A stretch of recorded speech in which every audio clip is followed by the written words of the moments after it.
Mari kita berdoa. Besar kasih-Mu, ya Allah, bagi kami orang yang berdosa. Terima kasih Tuhan Yesus Kristus untuk pengorbanan-Mu di atas kayu salib. Terima kasih Tuhan Yesus Kristus untuk kehidupan, keselamatan yang Tuhan berikan kepada kami.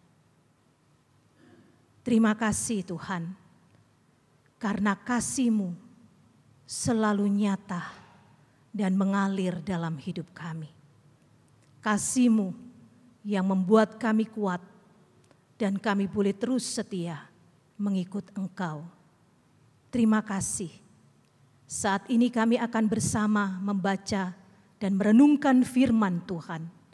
Mohon Roh Kudus menerangi hati dan pikiran kami. Tolong hamba-Mu yang penuh dengan keterbatasan ini.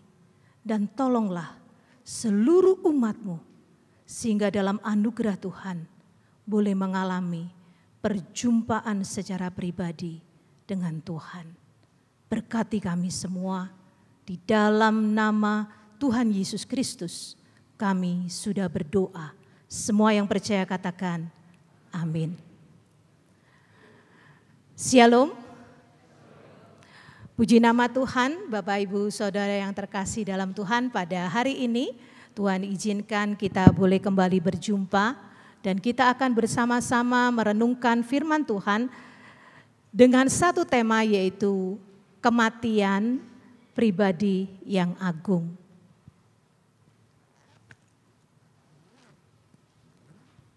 Bapak Ibu Saudara yang terkasih dalam Tuhan, kita akan melandasi renungan kita pada pagi hari ini dari Injil Yohanes pasal yang ke-11 ayat yang ke-45 sampai dengan 57. Injil Yohanes pasal yang ke-11 ayat yang ke-45 sampai dengan 57. Saya mengundang kita bersama membaca secara bergantian. Saya akan membaca ayat yang ke-45. Bapak Ibu Saudara dapat membaca ayat yang ke-46. Silih berganti sampai dengan ayat yang ke-57. Yohanes pasal yang ke-11. Ayat yang ke-45 sampai dengan 57. Banyak di antara orang-orang Yahudi yang datang melawat Maria dan yang menyaksikan sendiri apa yang telah dibuat Yesus, percaya kepadanya.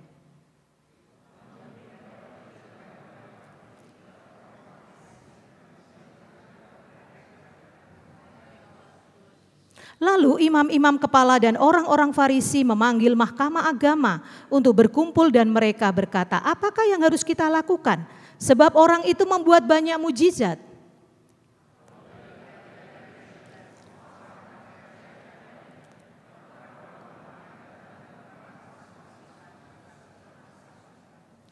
Namun salah seorang di antara mereka, Kayafas, imam besar pada tahun itu, berkata kepada mereka, kamu tidak tahu apa-apa.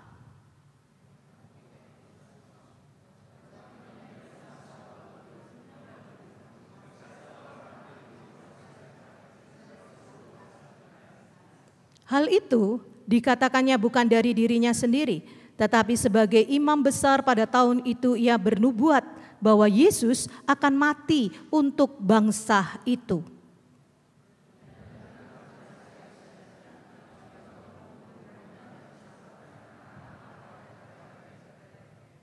Mulai dari hari itu mereka bersepakat untuk membunuh dia.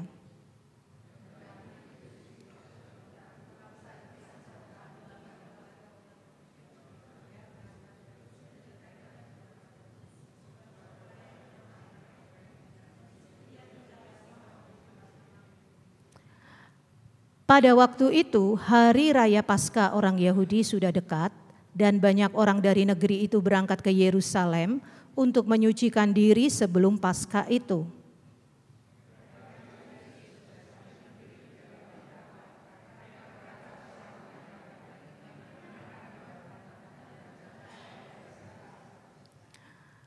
Sementara itu imam-imam kepala dan orang-orang Farisi telah memberikan perintah supaya setiap orang yang tahu di mana dia berada memberitahukannya agar mereka dapat menangkap dia. Demikianlah pembacaan firman Tuhan pada pagi hari ini. Haleluya. Bapak Ibu Saudara yang terkasih di dalam Tuhan, hari ini kita akan merenungkan satu tema kematian pribadi yang agung. Perenungan firman Tuhan ini mengingatkan kita kembali bahwa Yesus Kristus mati untuk menggantikan kita manusia yang berdosa. Ia yang tidak mengenal dosa dibuat menjadi berdosa karena kita. Karena kasih-Nya kepada kita, Dia menanggung segala dosa kita melalui kematiannya di atas kayu salib.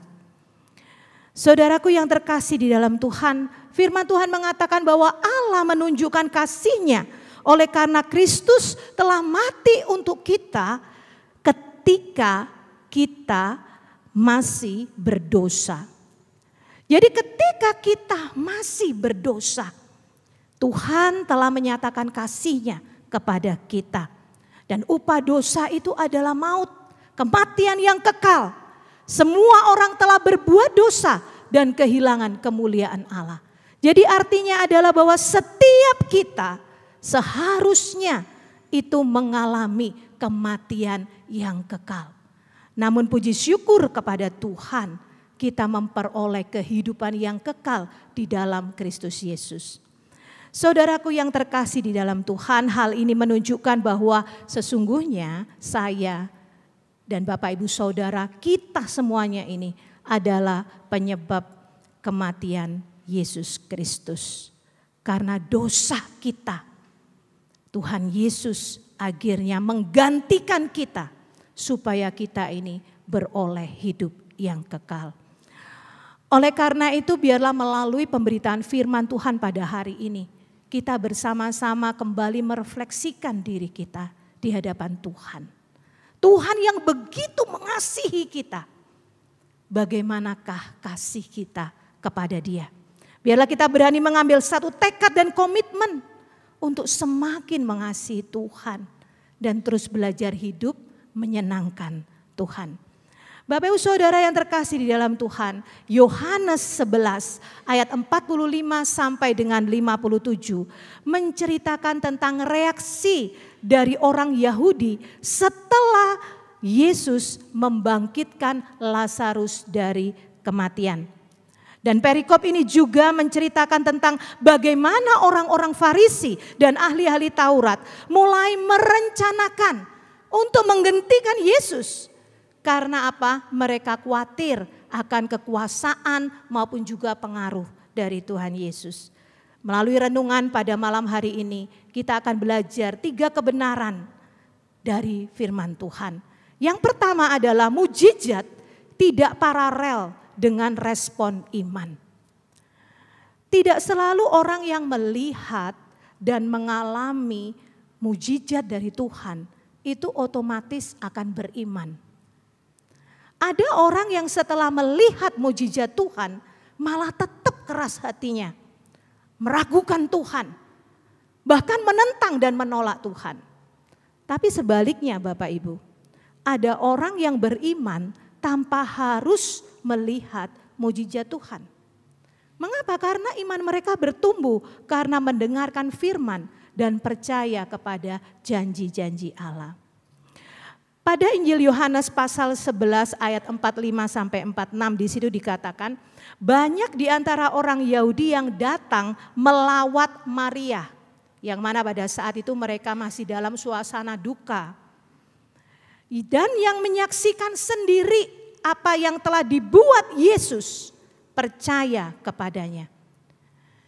Jadi setelah Yesus membangkitkan Lazarus, respon dari kelompok orang yang percaya, pertama ini adalah mereka percaya kepada Tuhan Yesus.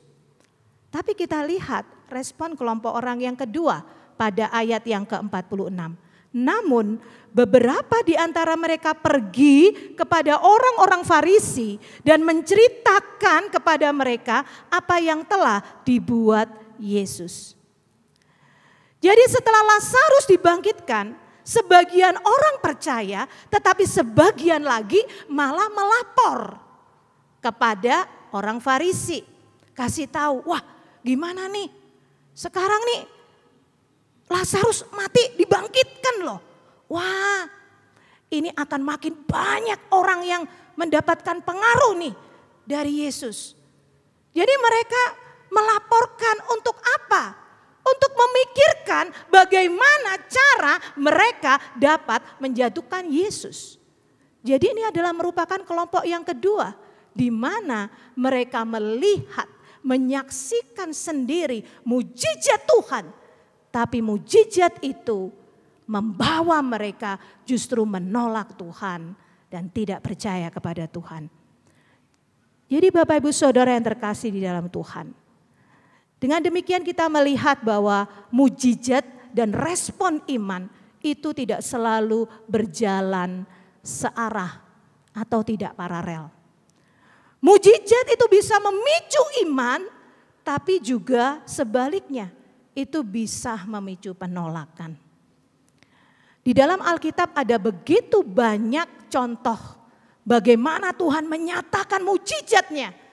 Tetapi mereka yang melihat, menyaksikan dan mengalami, mereka justru tetap keras hati. Misalnya Firaun, ada 10 tulah yang Tuhan sudah berikan. Sungai Nil berdarah, katak belalang semua. Tapi Firaun tetap keras hati. Siapa lagi? Ahli Taurat dan orang Farisi.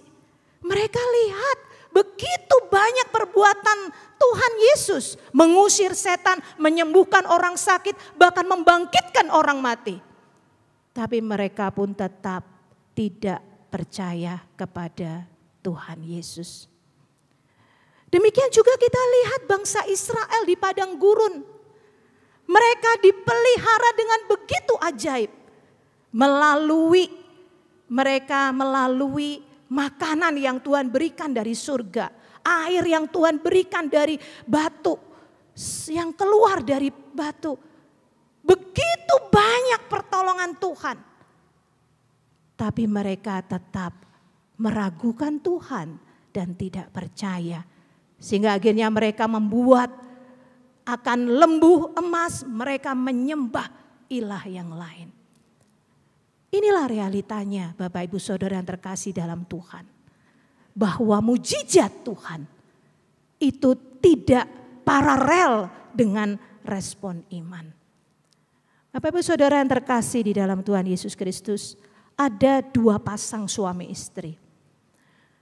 2 pasang suami istri ini adalah orang yang sangat pandai. Pada saat mereka masa pacaran, mereka adalah orang-orang yang sangat pandai sekali. Mereka menempuh pendidikannya di luar negeri. Dan mereka menikah. 2 pasang suami istri ini menikah. Bapak Ibu Saudara yang terkasih di dalam Tuhan. Dalam perjalanan kehidupan mereka. Salah satu di antara mereka, ya 2 pasang ini, ya. Jadi bapak-bapaknya, artinya cowok-cowoknya, ya. Itu adalah orang yang belum percaya kepada Tuhan Yesus. Dan akhirnya mereka itu menjalani pernikahan. Dalam perjalanan pernikahan, apa yang terjadi Bapak Ibu? Dua-duanya mengalami mujizat Tuhan. Tetapi memberikan respon yang berbeda. Pasangan yang pertama, mereka dikaruniai oleh Tuhan seorang anak yang harus menjalani operasi puluhan kali. Bukan hanya sekali, 2 kali, 3 kali, 4 kali. Puluhan kali anak itu harus operasi sejak lahir. Bukan hanya di Indonesia, tapi juga di beberapa negara. Dan pasangan yang pertama ini, sang papa melalui semua yang Tuhan izinkan terjadi dalam kehidupan rumah tangganya, berlutut kepada Tuhan. dia akhirnya sadar, aku kaya, aku pandai, aku punya perusahaan. Tapi hanya Tuhan yang dapat menolong anakku. Akhirnya dia berkata bahwa mujizat terbesarnya adalah dia bisa percaya Tuhan Yesus melalui anaknya. Bapak saudara yang terkasih dalam Tuhan, bagaimana dengan pasangan yang kedua? Sama, orang-orang yang hebat. Dan Tuhan pun menyatakan mujizatnya. Ketika apa? Bahwa dia mengalami begitu banyak kesulitan di dalam kehidupannya. Sehingga dia harus menjalani pengobatan demi pengobatan, bukan hanya di dalam tapi juga di luar dan di beberapa negara. Tapi apa yang terjadi, saudaraku? Tuhan menolongnya. Dia mengalami pertolongan Tuhan. Tapi dia tetap berkata, ya, ini memang sudah sewajarnya. Ini memang sudah sewajarnya. Dia percaya bahwa pengetahuan manusia itu dapat menolong dia. Bapak Ibu Saudara yang terkasih dalam Tuhan, mujizat itu tidak paralel dengan respon iman. Jadi ketika Tuhan izinkan kita mengalami karyanya dalam hidup kita, maka kita perlu bertanya pada diri kita, apakah itu membawa kita semakin dekat dengan Tuhan, percaya kepada Tuhan, menyerahkan diri secara total kepada Tuhan? Ataukah justru kita merasa itu kebetulan dan itu hal yang biasa? Bapak Ibu Saudara terkasih dalam Tuhan, kita bisa percaya itu adalah anugerah. Amin. Bukan usaha kita, bukan kekuatan kita. Karena itu jika Tuhan izinkan kita mengalami karyanya dalam hidup kita, percayalah sungguh kepada Tuhan. Percayalah, dan percaya itu adalah anugerah Tuhan dalam hidup kita. Jadi di sini kita melihat bahwa melihat karya Allah yang besar itu tidak menjamin hati manusia akan percaya kepada Tuhan. Bahkan mujizat yang besar itu tidak selalu menghasilkan iman yang sejati. Kenapa demikian? Mungkin sebagian orang percaya, tapi sebagian orang menolak. Tapi ketika seseorang bisa percaya, itu adalah anugerah Tuhan dalam hidup saudara dan hidup saya. Amin. Bapak Ibu Saudara terkasih dalam Tuhan, yang kedua adalah fakta Tuhan itu berdaulat memakai siapapun sesuai kehendaknya. Pada Yohanes pasal yang ke-11 ayat yang ke-48 ayat sampai 52 dikatakan demikian. Apabila kita biarkan dia, semua orang akan percaya kepadanya. Dan orang-orang Roma akan datang dan merampas tempat suci kita serta bangsa kita. Namun salah seorang di antara mereka, Kayafas, imam besar pada tahun itu, berkata kepada mereka, kamu tidak tahu apa-apa dan kamu tidak insaf bahwa lebih berguna bagimu jika satu orang mati untuk bangsa kita daripada seluruh bangsa kita ini binasa.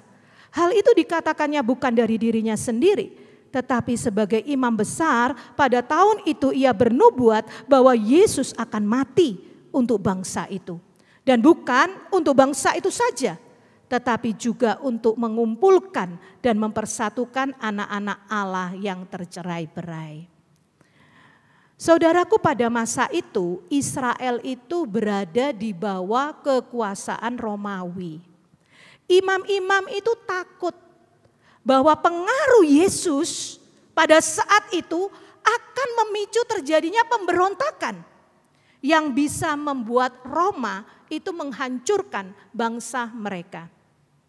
Jadi kalau kita lihat akan hal ini menunjukkan bahwa pemimpin agama pada saat itu terlalu fokus pada status dan keamanan politik daripada melihat karya keselamatan Allah. Nah, di tengah-tengah hal ini, saudaraku, ada satu fakta yang unik. Fakta yang unik ini adalah apa? Tuhan memakai imam besar Kayafas. Tuhan memakai Kayafas. Yang mana Kayafas ini berkata, lebih baik satu orang mati untuk bangsa. Lebih baik satu orang mati untuk bangsa. Dan sebenarnya dia menyampaikan ini untuk maksud politis. Tetapi saudaraku, Yohanes menulis bahwa ini adalah nubuat Allah. Tentang apa? Kematian pribadi yang agung, yaitu Yesus Kristus untuk keselamatan dunia. Kayafas dipakai oleh Tuhan. Walaupun dia menolak Tuhan Yesus, bahkan dia merencanakan untuk membunuh Yesus. Pada Yohanes 11 ayat 53 dikatakan, mulai dari hari itu mereka sepakat untuk membunuh dia. Saudaraku, hal ini menunjukkan bahwa Tuhan itu berdaulat, dapat memakai perkataan orang yang hatinya tidak tulus untuk menggenapi rencananya. Rencana Allah itu akan tetap berjalan walaupun melalui niat jahat manusia. Rencana Allah itu tidak akan pernah gagal. Mengapa demikian, saudara? Karena Tuhan itu berdaulat, memakai siapapun untuk menggenapi rencananya. Amin. Saya berikan satu contoh ya saudara dari kisahnya Yusuf. Ya, bagaimana Yusuf ini adalah seorang yang sangat dibenci oleh saudara-saudaranya. Dan saudaranya itu merencanakan akan sesuatu yang jahat kepada dia. Ya, mulai dia itu dibuang di sumur kering, kemudian dia dijual dan seterusnya. Saudaraku yang terkasih di dalam Tuhan, 10 tahun lebih saudaraku, Yusuf itu menderita. Tapi apa yang terjadi dengan Yusuf? Yusuf berkata demikian kepada saudara-saudaranya ketika ketemu. Sekarang janganlah bersusah hati dan janganlah menyesali diri karena kamu menjual aku ke sini. Justru untuk menyelamatkan hiduplah Allah mengutus aku mendahului kamu. Yusuf berkata bahwa Allah mengutus aku mendahului kamu. Allah mengutus aku mendahului kamu. Jadi Yusuf berkata bahwa jangan susah hati, jangan nyesali diri. Karena memang benar kamu menjual aku sampai akhirnya aku menderita di sini. Tapi justru untuk menyelamatkan hiduplah Allah itu mengutus aku mendahului kamu. Dan pada ayat selanjutnya dia menegaskan Allah telah mengutus aku mendahului kamu untuk menjaga kelanjutan keturunanmu di bumi dan memelihara hidupmu sehingga banyak yang selamat. Jadi bukan kamu yang mengutus aku ke sini, melainkan Allah. Bukan kamu yang mengutus aku ke sini, melainkan Allah. Dialah yang telah menjadikan aku bapa bagi Firaun dan tuan atas seluruh istananya serta pemegang kuasa atas seluruh tanah Mesir. Jadi Yusuf mengalami bagaimana saudara-saudaranya mereka-rekakan segala hal yang tidak baik dalam hidupnya. Dan dia pun mengalami penderitaan yang bertubi-tubi. Selama 10 tahun lebih dia menjalaninya. Tapi dia berkata, Allah mengutus aku mendahului kamu. Yusuf tetap God center.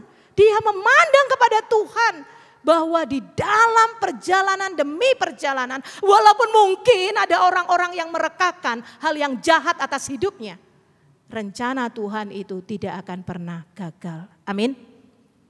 Saudaraku yang terkasih di dalam Tuhan, pada pasal yang ke-50 Yusuf berkata, memang kamu telah merencanakan yang jahat terhadap aku, tetapi Allah telah merencanakannya demi kebaikan untuk mewujudkan apa yang terjadi sekarang ini, yakni memelihara hidup banyak orang. Memang Yusuf mengakui kamu memang merencanakan yang jahat terhadap aku. Tetapi Allah merencanakan yang baik dan memakai semuanya itu untuk mendatangkan kebaikan. Bapak Ibu Saudara yang terkasih di dalam Tuhan Yesus Kristus, Tuhan itu berdaulat memakai siapapun untuk menggenapi rencananya atas hidup kita. Dan mungkin melalui berbagai macam kesulitan, Tuhan tidak pernah bermaksud ataupun merencanakan yang jahat atas kita. Rancangannya atas kita adalah rancangan damai sejahtera, hari depan yang penuh dengan harapan. Amin. Bukan hanya buat kita, tapi seluruh keturunan kita. Bapak Ibu Saudara yang terkasih dalam Yesus Kristus. Jadi kita lihat di sini bahwa pada bagian ini Yesus mati itu bukan hanya untuk bangsa Yahudi, tetapi dia mati untuk mempersatukan seluruh bangsa. Pada ayat 52 dikatakan bukan untuk bangsa itu saja, tetapi juga untuk mengumpulkan dan mempersatukan anak-anak Allah yang tercerai-berai. Kematiannya adalah pengorbanan yang menyatukan umat Allah di seluruh dunia. Karena itu setiap orang yang percaya kepada Tuhan Yesus Kristus, ada darah Tuhan Yesus Kristus yang mengalir dalam tubuhnya sehingga kita menjadi satu keluarga kerajaan Allah. Amin. Bapak Ibu Saudara yang terkasih di dalam Yesus Kristus, providensia Allah dinyatakan dalam kehidupan umatnya, di mana Allah mengatur segala sesuatu termasuk keputusan manusia. Baik yang tulus maupun yang jahat, semuanya itu tidak akan pernah bisa menggagalkan rencana Allah. Karena itu saudara, Matthew Henry berkata demikian, meski manusia itu berkonspirasi, Allah mengendalikan keselamatan umatnya. Kenapa? Karena Dia adalah Tuhan yang berdaulat atas hidup kita. Jadi meskipun manusia berencana jahat, rencana Allah tetap terlaksana. Penyaliban Yesus adalah bagian dari kehendak Allah untuk menyatakan kasih-Nya kepada kita. Bapak Ibu Saudara yang terkasih dalam Tuhan, bagaimana dengan kehidupan kita saat ini? Adakah kita benar percaya Tuhan berdaulat atas hidup kita? Mungkin ada orang gak suka sama kita, dan itu adalah hal yang sangat wajar dan manusiawi. Atau mungkin ada orang yang merencanakan hal yang tidak baik buat kita. Pada saat kita mengalami itu, mari kita tanya pada diri kita, di manakah imanmu? Apakah engkau tetap percaya bahwa rencana Tuhan atas hidup kita itu rancangan yang baik? Dan Tuhan berdaulat atas hidup kita. Ataukah justru kita menjadi takut? Dan akhirnya kita justru membuat rencana-rencana yang mendukakan hati Tuhan. Saudaraku yang terkasih di dalam Tuhan, jangan takut. Karena Tuhan selalu menyertai kita. Dia berdaulat atas hidup kita. Dan tidak mungkin satu helai rambut kita jatuh jika Tuhan tidak izinkan. Amin. Segala sesuatu Tuhan izinkan terjadi. Percayalah, Tuhan selalu punya rencana yang baik. Bahkan mungkin ketika kita harus hancur dan terluka, semuanya itu bukan untuk merusak hidup kita, tapi Tuhan tetap punya tujuan untuk membentuk kita semakin indah di matanya. Bapak Ibu Saudara yang terkasih di dalam Tuhan Yesus Kristus, percayalah kepada Tuhan dengan segenap hatimu. Akui Dia dalam setiap langkahmu, maka Dia akan meluruskan jalanmu. Serahkan hidupmu kepada Tuhan, percaya kepada Dia, dan Dia akan bertindak karena Dia berdaulat atas hidup kita. Amin. Bapak Ibu Saudara yang terkasih dalam Tuhan, pada bagian yang ketiga yang kita renungkan yaitu motif mencari Yesus harus murni. Jadi kalau yang pertama kita bicara tentang mukjizat, kedua kita bicara tentang fakta, maka yang ketiga kita bicara tentang motif. Pada ayat yang ke-54 sampai 57 dikatakan demikian. Karena itu Yesus tidak tampil lagi di depan umum. Nah ya, jadi setelah mereka berencana untuk membunuh Yesus, ayat 54 dikatakan karena itu Yesus tidak tampil lagi di depan umum. Di antara orang-orang Yahudi. Tetapi ia berangkat dari situ ke daerah dekat padang gurun. Ke sebuah kota yang bernama Efraim. Dan di situ ia tinggal bersama murid-muridnya. Pada waktu itu hari raya Paskah orang Yahudi sudah dekat.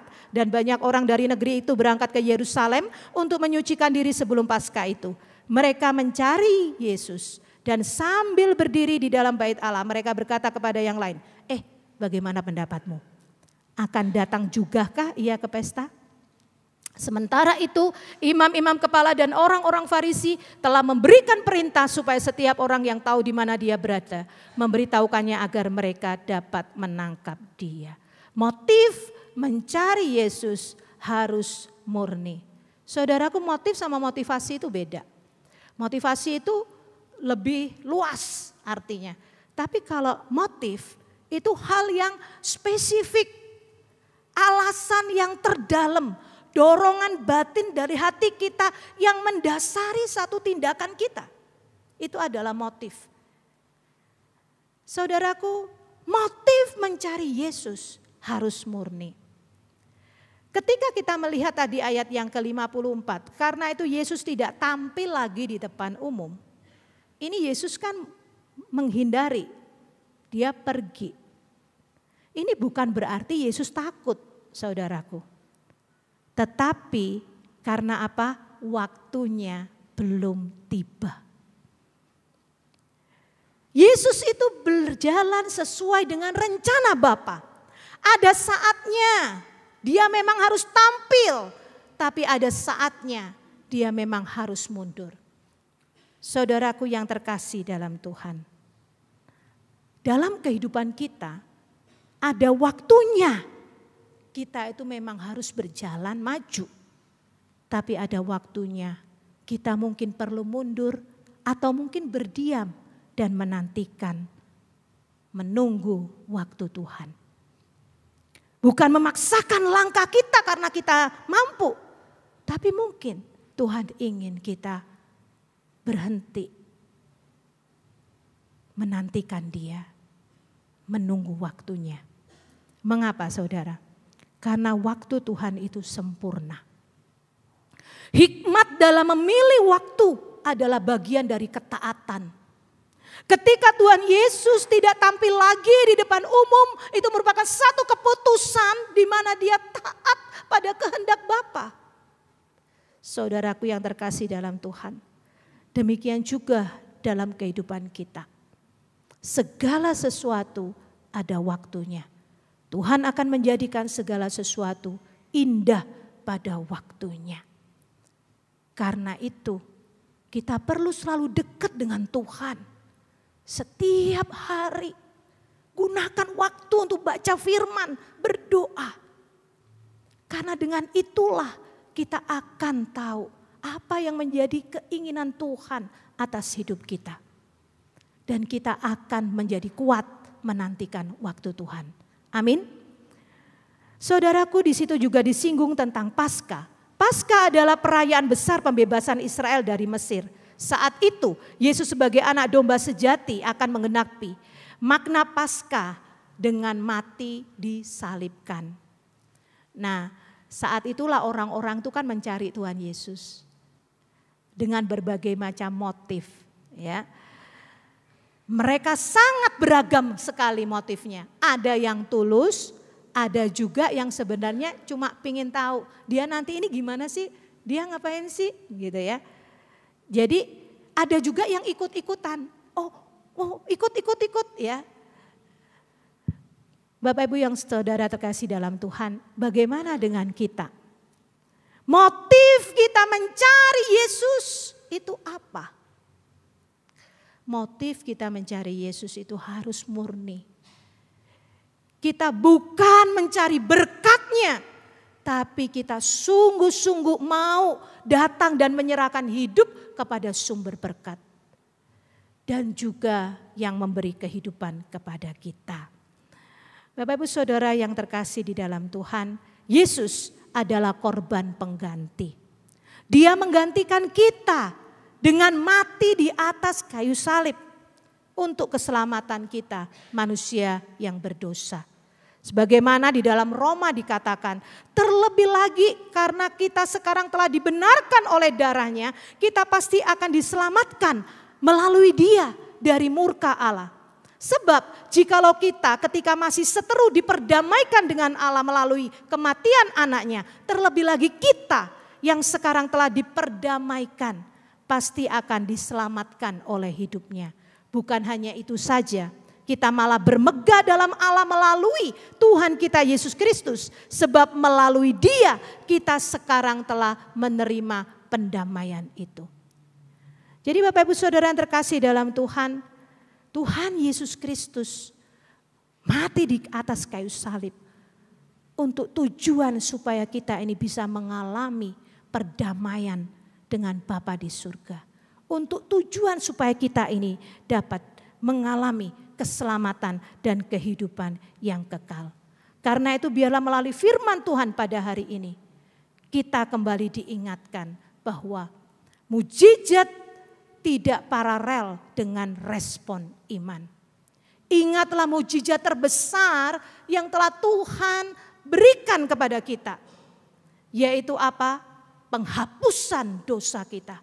Dosa masa lalu kita, dosa sekarang maupun yang akan datang, semua dihapuskan melalui kematian di atas kayu salib. Ketika Tuhan Yesus berkata, sudah selesai. Jadi kita sudah ditebus oleh Tuhan. Karena itu muliakanlah Tuhan dengan tubuhmu. Muliakanlah Tuhan dengan hidupmu. Karena kita ini sudah apa? Dibayar lunas oleh darah Tuhan Yesus Kristus. Amin. Yang kedua adalah fakta Tuhan itu berdaulat untuk memakai siapapun sesuai kehendaknya untuk menggenapi rencananya. Dalam hidup ini kita nggak tahu apa yang terjadi. Hari ini, besok, nanti sore, seminggu, sebulan, 10 tahun, kita nggak tahu. Tapi ingatlah, Tuhan berdaulat atas hidup kita. Karena itu jangan takut. Sebab apa? Tuhan sanggup melakukan segala sesuatu. Dan tidak ada satupun rencananya yang gagal. Amin. Yang ketiga adalah motif mencari Yesus harus murni. Bukan yang dilihat manusia, yang dilihat Allah. Manusia itu melihat apa yang di depan mata. Tetapi Tuhan itu melihat hati. Karena itu saudara, jagalah hatimu dengan segala kewaspadaan. Karena dari situlah akan terpancar kehidupan. Tuhan Yesus memberkati. Mari kita berdoa.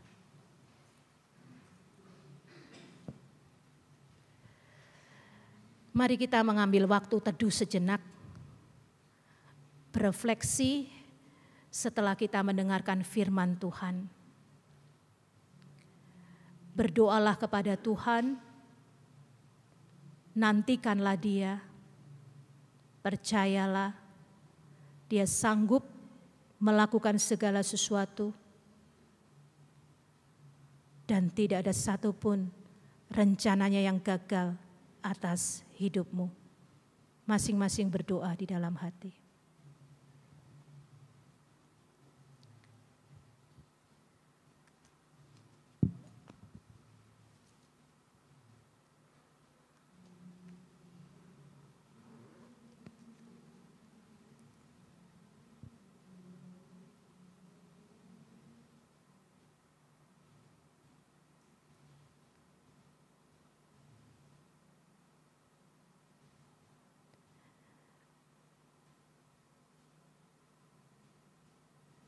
Allah Bapa yang ada dalam kerajaan surga,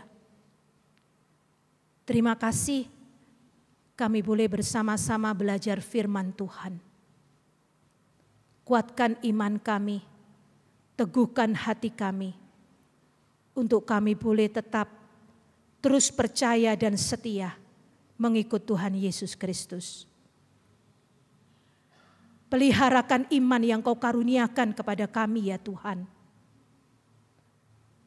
Dan kami menyerahkan seluruh hidup kami kepada Tuhan. Kami percaya rancangan Tuhan atas kami, rancangan yang indah, rancangan yang baik. Tolong kami Tuhan, untuk berani hidup memuliakan nama Tuhan dan selalu menyenangkan hati Tuhan. Terima kasih Tuhan Yesus Kristus, berkatilah kami semuanya. Segala puji, syukur, hormat dan kemuliaan kami kembalikan pada Tuhan. Di dalam nama Tuhan Yesus kami sudah berdoa. Semua yang percaya katakan amin. Tuhan memberkati.